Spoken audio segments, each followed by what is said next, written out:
As the price has stagnated, Nvidia's profit projections have increased, squeezing forward multiples. Nvidia's gross margins, which are close to 75%, indicate sustained pricing power rather than the beginning of a normal semiconductor down cycle. The market for AI is still structurally robust, but short-term volatility is being driven by deployment constraints rather than declining orders. The current configuration encourages upward asymmetry into Nvidia's Q4 because normalization has already been priced in and infrastructure bottlenecks are still evident. Demand, the size of the AI opportunity, and the speed at which hyperscalers are prepared to commit to spending has been the main criterion used to evaluate Nvidia for the most of the last 2 years. On the supply and deployment side of the equation, however, the most significant change is currently taking place. The physical constraints of infrastructure, rather than speculative enthusiasm, have defined the present phase of the AI cycle. In an earlier video, I took a more valuation-sensitive approach to Nvidia's thesis, disentangling the company's core operations from the platform's optional upside. I came to the conclusion that, at the time, there was a significant premium in the long-term projections for mid-2025, which were lower than they are now. Today, the stock has mostly drifted sideways, although projections of earnings and revenue have moved considerably upward. Even though the fundamentals of Nvidia's stock have improved, this has resulted in multiple compression. Now that the market is underestimating how persistent demand remains in a supply-constrained situation, I think the conversation shifts to whether Nvidia deserves a premium as the Q4 and FY 2026 numbers are nearing on February 25th. My position is changing from cautious to bullish in this situation, and at the current level, I see the risk-reward as being tilted to the upside, especially provided execution and guidance maintain the cycle's structural integrity. The real differences in this AI cycle. I'll begin by asking viewers to consider Nvidia's argument from a different angle that isn't often explored. The objective is straightforward: to identify the true differences in this AI cycle. I would contend that the current AI cycle has been driven by a shift in the economic regime of the technology sector rather than strong demand, despite the fact that the answer is broad and has numerous implications. The underlying dynamics in the Nvidia case have indicated that something much more substantial is happening. The industry is in the midst of a once-in-a-generation infrastructure build-out, according to CEO Jensen Huang. By 2026, AI capital expenditure may surpass $600 billion, with roughly 75% of that amount directly related to GPUs, servers, and data centers. The evidence that this is not a typical technological cycle may be found here. The fact that even GPUs that were released 6 years ago are supposedly becoming more expensive is one of the clearest indications of this, and it is highly unusual in the computer industry. Usually, technology loses value, depreciates, and turns into a commodity, but not this time. Companies are purchasing refurbished A100 and H100 GPUs, suggesting that the value of outdated hardware is increasing. Above all, this is sufficient evidence that this is the behavior of an infrastructure asset with limited supply rather than a product cycle. I don't want to come across as an AI enthusiast. In the past, supply-constrained infrastructure behavior is comparable to the electrification era, telecom backbone building, or even the growth of AWS infrastructure.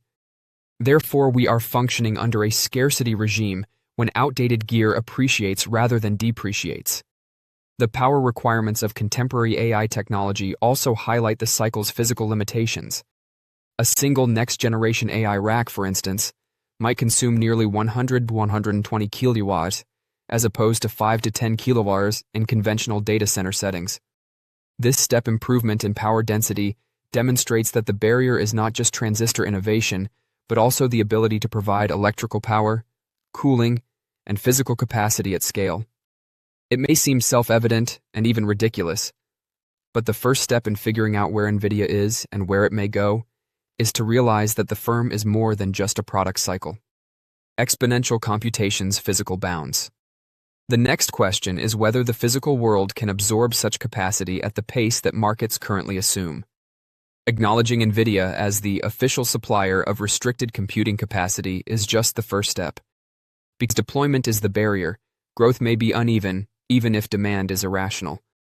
This has considerably more to do with installation, power, cooling, rollout, yield, integration, and so forth, than it does with competition, advanced micro devices, China, or even valuation.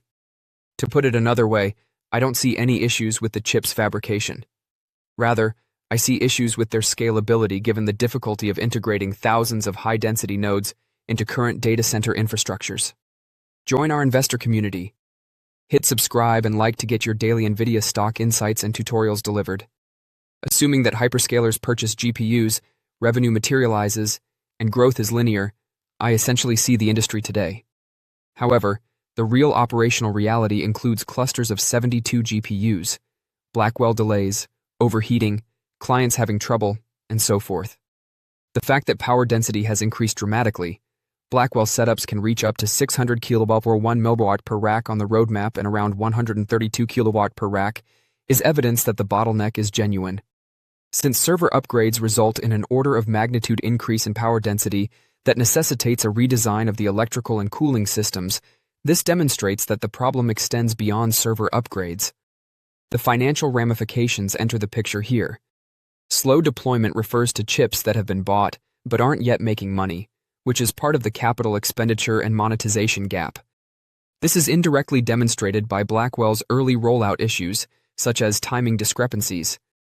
As a result, hyperscalers experience a delay in revenue recognition, quarterly volatility due to deployment scheduling that interferes with projections, and margin pressure as power, cooling, and networking all turn into OpEx.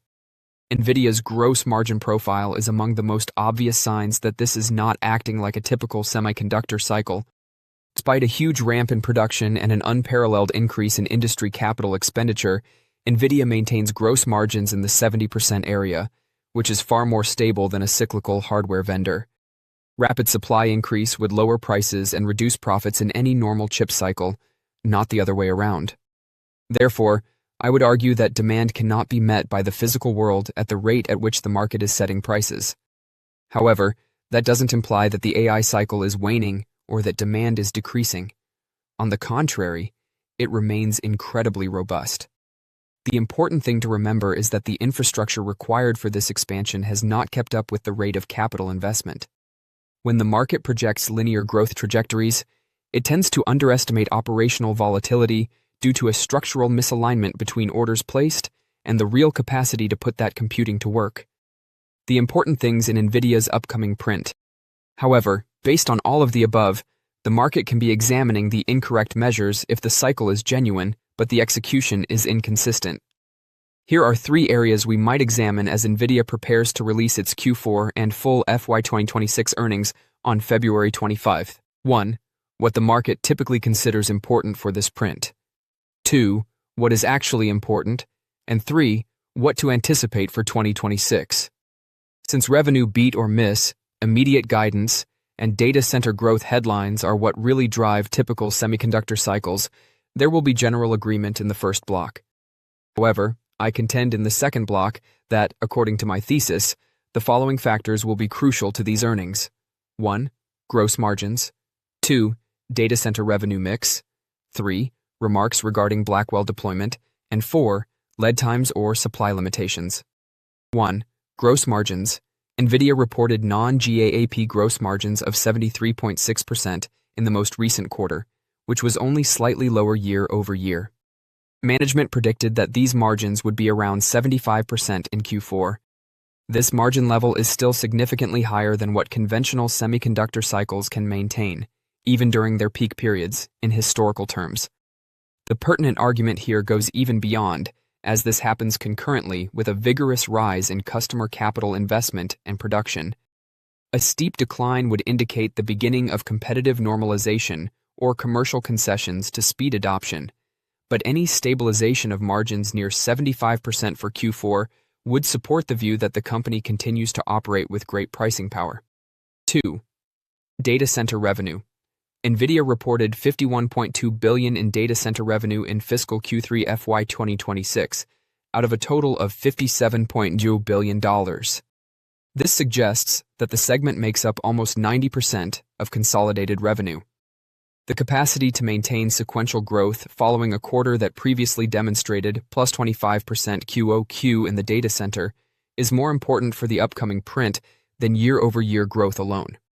Because this segment accounts for a disproportionate amount of total revenue, the market tends to view a high sequential pace as an indication of a still substantial backlog. If there is a slowdown, the more realistic reading may be one of delivery time rather than declining demand. 3. Blackwell ramp. According to Nvidia, the data center market linked to the new architecture has experienced double-digit sequential growth, and the new Blackwell generation has already started to produce billions of dollars in initial sales. Understanding how rapidly these technologies are genuinely being adopted, installed, and put into production is crucial for Q4. How would the delay between shipment and activation often alter estimates for financial modeling? There may be a discrepancy between reported revenue and computing capacity that clients may truly monetize if any feedback suggests longer implementation timeframes. However, there would be less chance of quarterly volatility linked to major infrastructure projects if there were signs of more constant and seamless ramping. 4. Hyperscalers' lead times and capital expenditures. Based on estimates that cloud providers and digital platforms will spend between $600 billion and $650 billion on AI infrastructure by 2026, this amount of capital is generally in line with the size of the infrastructure that is currently being installed. In order to support the idea that supply restrictions continue to underpin the cycle, it would be important to look for indications that lead times are still lengthy or that output is still primarily pre-allocated. On the other hand, any sign of a notable decrease in delivery times may indicate the start of a supply-demand equilibrium, which usually occurs before hardware cycle margins normalize. As we get into the third block of Nvidia's fiscal 2027, I think that, given the previously cited signs, there is a greater chance of both a cycle slowdown and a continuance of high-level growth with more quarterly unpredictability.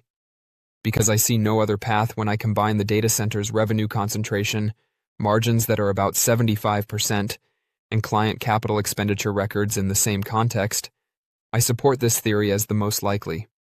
Naturally, this investment is typically converted into operational capacity in phases, which may result in brief accelerations followed by temporary normalizations. Conclusion: risks and valuation. Despite multiple positive EPS and revenue revisions over the last 6 months for FY26 through FY31, Nvidia shares have been trapped in the $150 to $200 range since June 2025, essentially fluctuating 35% during this time.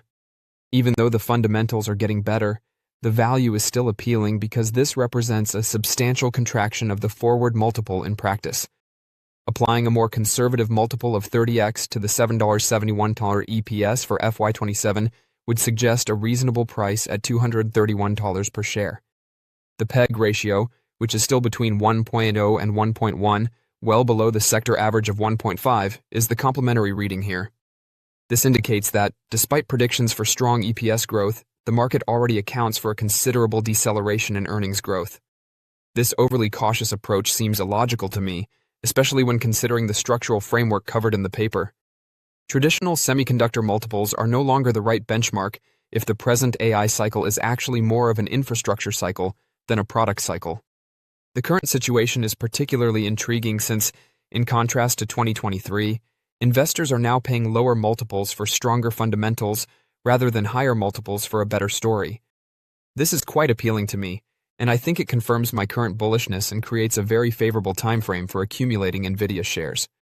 Nevertheless, I end by stating that, given the current environment, the primary threat to the thesis would be a quicker normalization that strikes a balance between the supply and demand for computing. The ability of chips, rival solutions, or GPUs to produce. A quick normalization of the supply and demand balance for computation poses the biggest threat to the theory. The scarcity that currently supports Nvidia's pricing power and high margins will logically tend to diminish if the production capacity of GPUs, competitive solutions, or in-house silicon from hyperscalers improves more quickly than anticipated. Nvidia would no longer be seen as the original and structural infrastructure supplier in such a situation, but rather as a cyclical hardware maker. Don't forget to share your thoughts and experiences in the comments below. Your input helps create a more knowledgeable community where we can all learn and grow together in the world of investing. Stay up to date with the latest market trends insights, and key updates by subscribing to Investing Tutorial. We're here to help you make smarter investment decisions and stay ahead of the curve. We have the latest iteration of the AI trade scare, don't we? It seems to be rolling from one sector to another. Before everybody in a white-collar job decides to go off and retrain as an electrician or a plumber, what can you tell us about the latest instalment? It does sound like a good idea, doesn't it? If you become a person who's good at installing data centers, then you're going to be minted for the next few years, Anna. But, as far as investments are concerned and what the stock market is doing, this latest event is kind of interesting because it's sort of come from nowhere. This company that used to be like a karaoke company reinvented itself as a logistics firm instead. And people are looking at the business model that it has and how it's using AI to allow for scalability at reduced costs, and thinking, well, this is one more area where AI can excel and can therefore do the job that other companies are doing at much more expensive levels, much more cheaply, and undercut them. I think there's a really good quote in the story which is about this idea: the level of paranoia is category 5. So basically people are looking at what is AI going to be able to do sometime soon, which companies are vulnerable, which ones are the ones with the high costs, high human kind of work hours, labor intensive, those